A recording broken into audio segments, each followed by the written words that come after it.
শুধুমাত্র ব্রত মাহাত্ম্য কথা শ্রবণ করলেই বাজপেয় যজ্ঞের ফল লাভ হয়। কি বিশ্বাস হচ্ছে না তো? তাহলে ভগবান শ্রীকৃষ্ণ কি বলছেন, মন দিয়ে শ্রবণ করুন। ভগবান শ্রীকৃষ্ণ বললেন, হে মহারাজ, এখন আমি সেই পবিত্র ব্রত মাহাত্ম্য বর্ণনা করছি। মনোযোগ দিয়ে তা শ্রবণ করুন। যা শোনা মাত্রেই বাজপেয় যজ্ঞের ফল লাভ হয়। প্রাচীনকালে দাপর যুগের শুরুতে মহিজিৎ নামে এক বিখ্যাত রাজা ছিলেন। তিনি মাহিষ্মতি নগরে রাজত্ব করতেন। কিন্তু দুঃখের বিষয় এই যে তার মনে বিন্দুমাত্র সুখ শান্তি ছিল না। কেননা তিনি ছিলেন অপুত্রক। পুত্রহীনের ইহলোক পরলোক কোথাও সুখ হয় না, এইরূপ চিন্তা করতে করতে বহুদিন কেটে গেল। কিন্তু তবুও পুত্রমুখ দর্শনে রাজা বঞ্চিতই রইলেন। নিজেকে অত্যন্ত দুর্ভাগা মনে করে রাজা চিন্তাগ্রস্ত হলেন।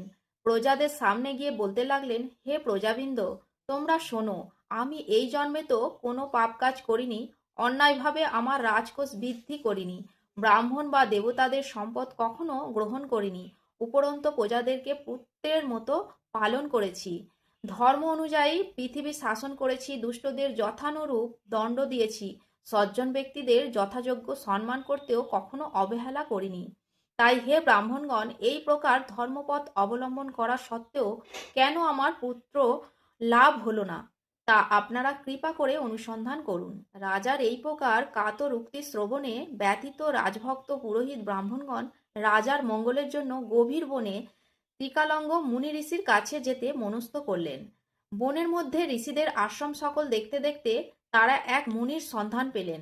তিনি দীর্ঘায়ু, নীরোগ, নিরাহারে ঘোর তপস্যায় মগ্ন ছিলেন। সর্বশাস্ত্র বিশারদ, ধর্মতত্ত্বজ্ঞ ও ত্রিকালজ্ঞ সেই মহামুনি লোমশ নামে পরিচিত। ব্রহ্মার এক কল্প অতিবাহিত হলে মুনিবরের গায়ের একটি লোম পরিত্যক্ত হতো। এই কারণে এই মহামুনির নাম লোমশ। তাকে দেখে সকলেই ধন্য হলেন।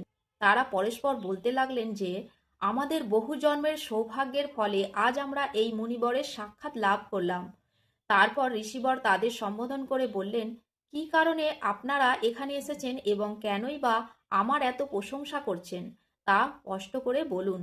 আপনাদের যাতে মঙ্গল হয় আমি নিশ্চয়ই তার চেষ্টা করব।